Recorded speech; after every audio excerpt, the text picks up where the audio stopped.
Hello, I'm Dr. Tara Palmatier of shrinkformen.com. If you have a question or would like to schedule a session with me, you can reach me at shrinkformen@gmail.com. This is the sixth in the Narcissist Fight Club series, the title of which is Multiple Arguments to Derail and Distract.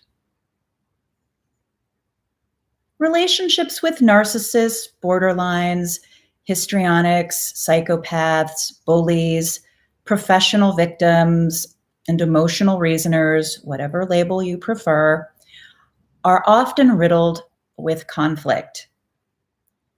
After the idealization or love bombing stage ends and the devaluation stage begins, circular arguments, pout outs, and rage episodes often become a weekly or daily occurrence.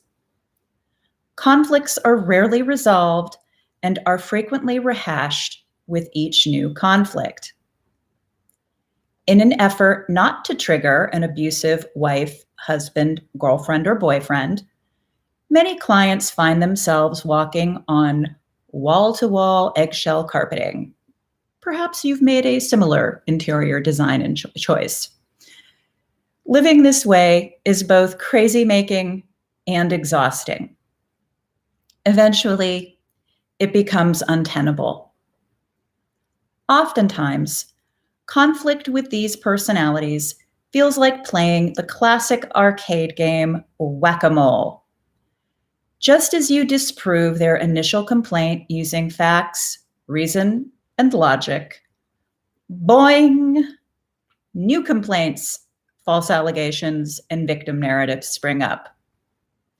Or they revomit their repetitive emotional bilge and rehash past grievances that weren't resolved or never even occurred in the first place. Or they rewrite history and bring up something that happened, except that now in the retelling or the rehashing, they have cast themselves as the victim and you as the aggressor, when in reality, the opposite is true.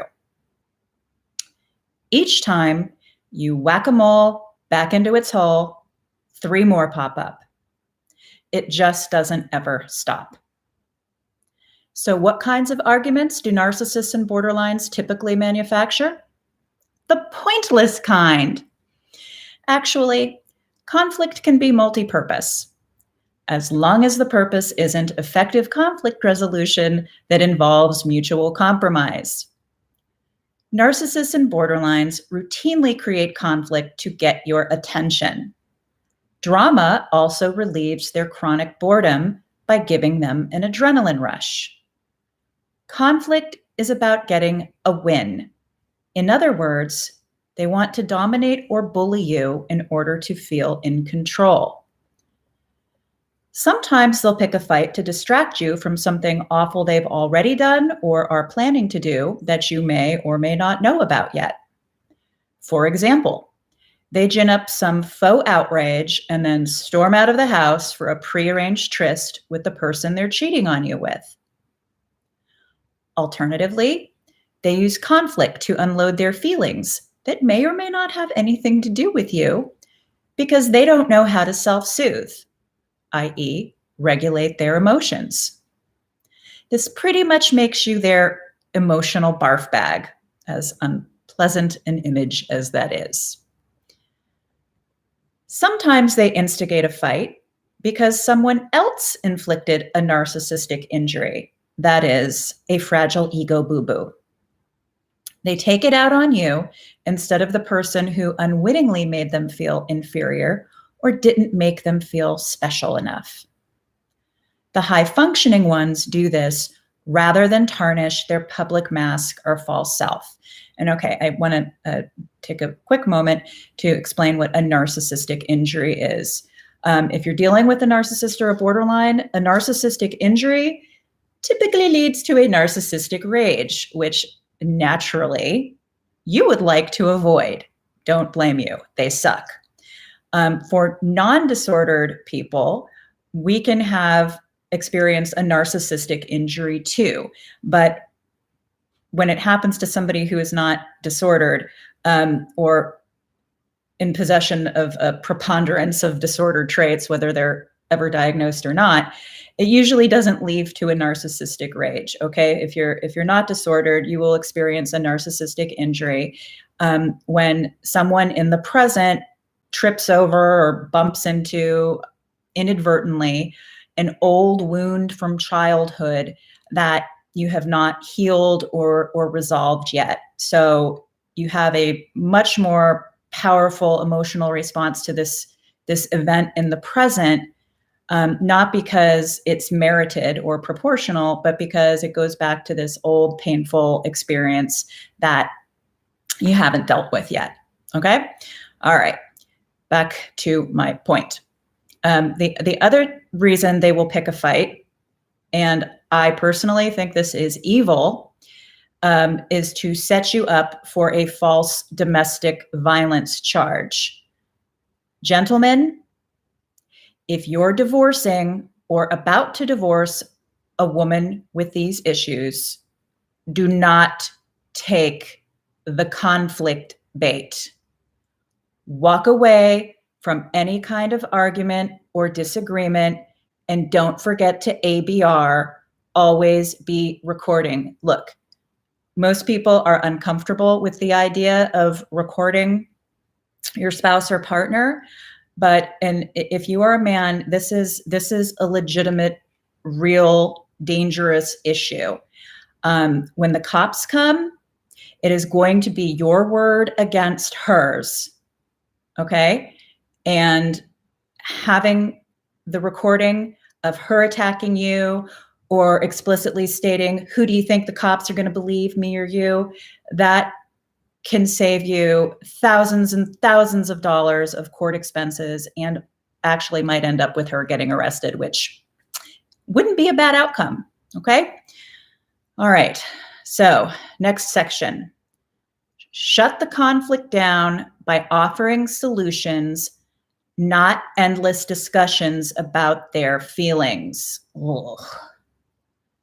To be fair, sometimes narcissists and borderlines have legitimate grievances. More often than not, however, they manufacture conflict for one or more of the reasons I just detailed. Is it any wonder you're conflict avoidant with them?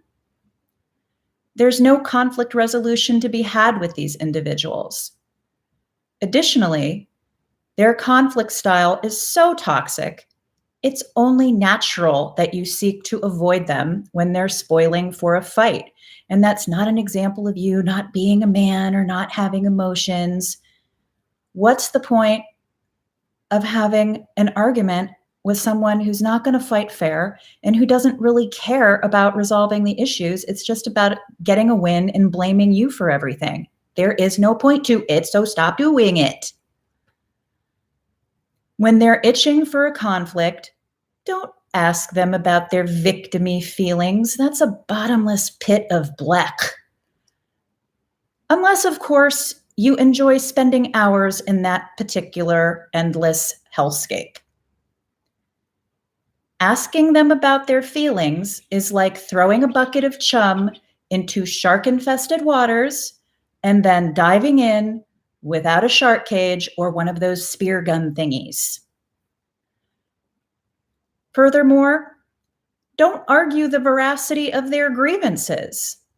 Look, I know it's difficult to resist the natural urge to jade or justify, argue, defend, and explain yourself, especially when the falsehoods flying out of their mouths are egregiously absurd and untrue. Instead, offer them 3 solutions that you can live with. If they refuse to choose one, then you decide. And if they don't like it, tough beans. If their grievance is, you're a horrible person, you never loved me, there's no solution to that argument, okay? It's not something you can prove or disprove. Providing a laundry list of all the things you do for them or have done for them or all the garbage you tolerate only creates new moles that you'll need to whack. So just walk away. And then consider how much longer you want to play this game. A game you can only win by not playing. Now I'd like to discuss the characteristics of not fighting fair. To summarize, with high conflict people, and high conflict people is more of a term used by the legal profession to describe narcissists, borderlines, paranoiacs, histrionics, and psychopaths. Okay. With high conflict people, the stated issue usually isn't the issue. The real issue is, as ever, their personality disorder. They're bored, attention-seeking, or victim playing. Sometimes they want to punish the person, i.e. you, whom they believe has wronged them, ignored them, or made them feel bad about themselves. And how do you wrong someone like this? How do you make them feel bad? By holding them accountable, having boundaries, and using facts and logic with them. That's what causes them to feel victimized, injured, and persecuted. Yes, facts and logic are tantamount to persecution and victimization. Really think on that one. How are you going to make it work with someone who feels victimized by facts and logic? I got nothing. Narcissists, borderlines, and other high conflict emotional reasoners don't fight fair. Name calling, generalizing, making personal attacks, exaggerating grievances, lodging vague complaints, and stockpiling old hurts are frequent, common occurrences. They yell, sometimes losing control or appearing to lose control. Oftentimes they are quite in control of their rage, even when they look out of control, okay? It's just an intimidation tactic. Or they'll get physical, destroy property, and or give you the silent treatment. Kitchen sinking is also a common tactic in not fighting fair.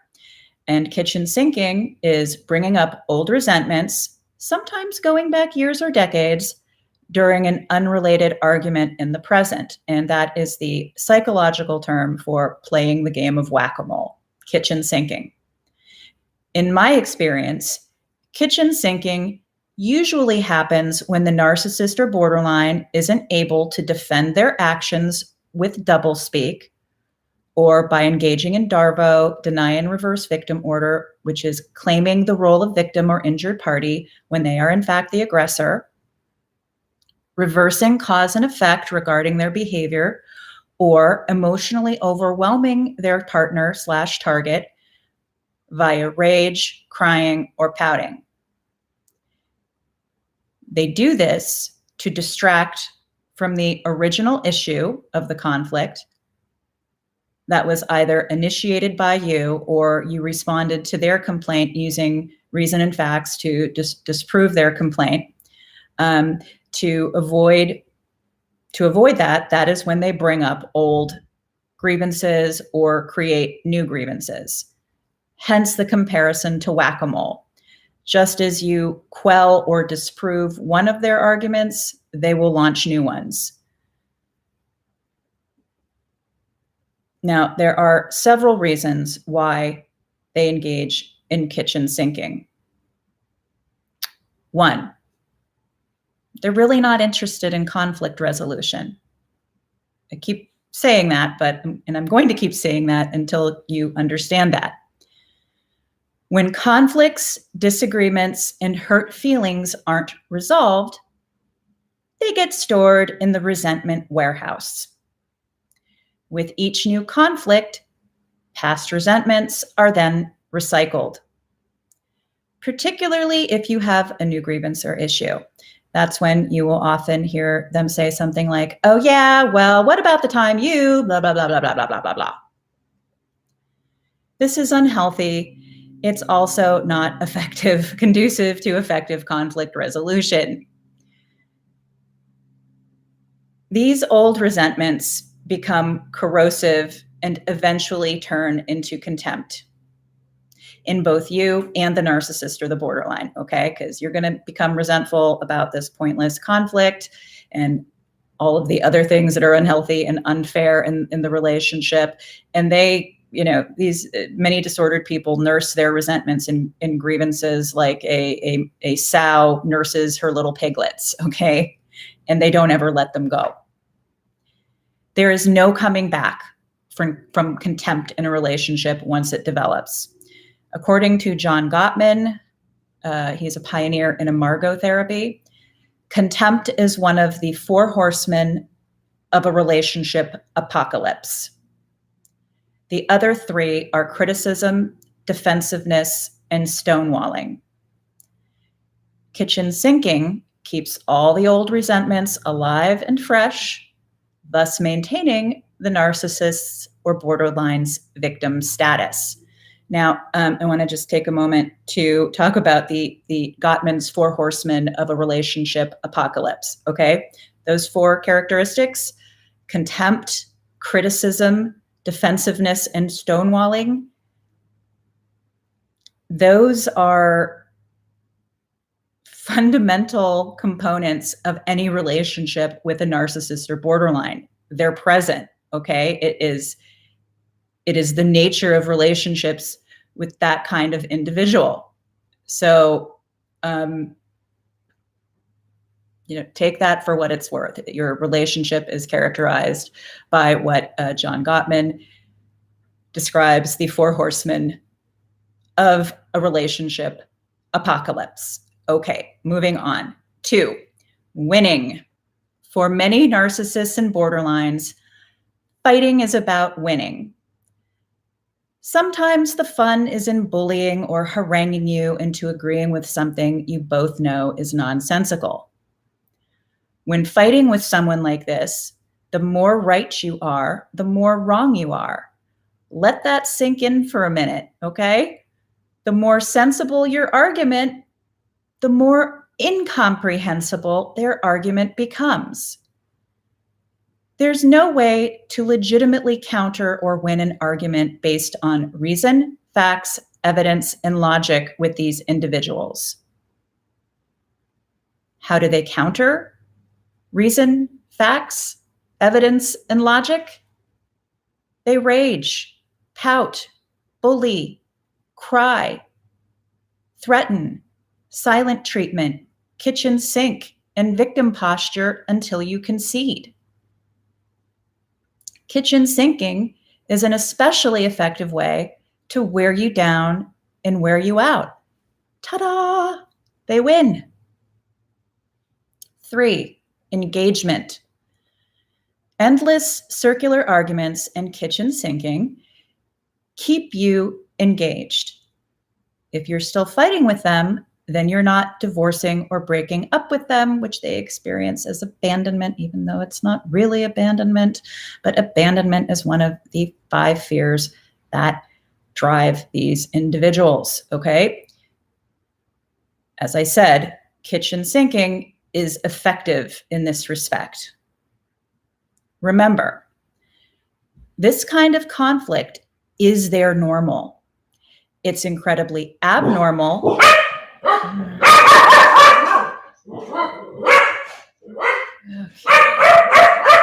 I'm sorry. It's the time of day when deliveries are made. Remember, this kind of conflict is their normal.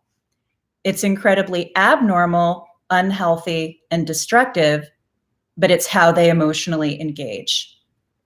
Furthermore, when you're not actively in conflict, you probably spend an inordinate amount of time preoccupied with how to avoid yet another conflict.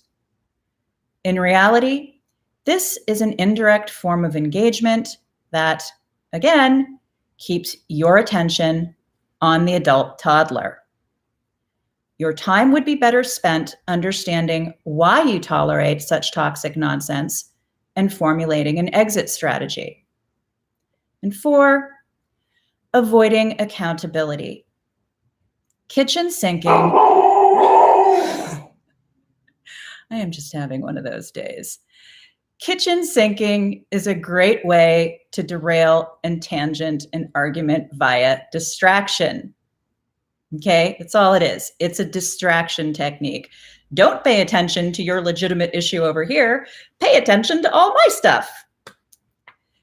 Derailing often occurs when you're making progress in defending yourself or your points. Then the narcissist or borderline peppers you with hot button topics. For example, all you care about is work. You're a bad dad. She does everything around the house and in the relationship. You do nothing. Your mother, you're a cheater. You're a liar. She knows you're secretly planning divorce, blah, blah, blah, blah, blah. When this occurs, objective reality is irrelevant. But then, isn't it always? At this point, you are deep in subjective emotional reasoning land, and it will just keep escalating until you forget the original conflict, concede, and apologize. Tangenting is a less explosive form of derailing, but with the same end result. The subject is changed to other issues that are marginally related rather than completely unrelated, like what happens in derailing. The adult toddler, when tangenting, refuses to return to the original issue when you try to redirect them. And when you try to redirect them, then they will accuse you of avoiding the issue that they just brought up to avoid the original issue, and or that you are controlling. And then the fact that you're avoiding the new issues that they brought up and that you're such a controlling jerk becomes yet another tangent issue. And they do this, ladies and gentlemen, without a trace of irony. Now, it's highly unlikely that you'll be able to resolve a conflict with a person who believes their subjective truth instead of verifiable, objective facts. And I'm going to derail myself here and share a pet peeve. There is no my truth, your truth, his truth, or her truth. There are objective facts, okay, evidence-based, provable, objective facts, and then there are subjective opinions and feelings, okay? I would be ever so happy if I never have to read or hear anyone ever say again,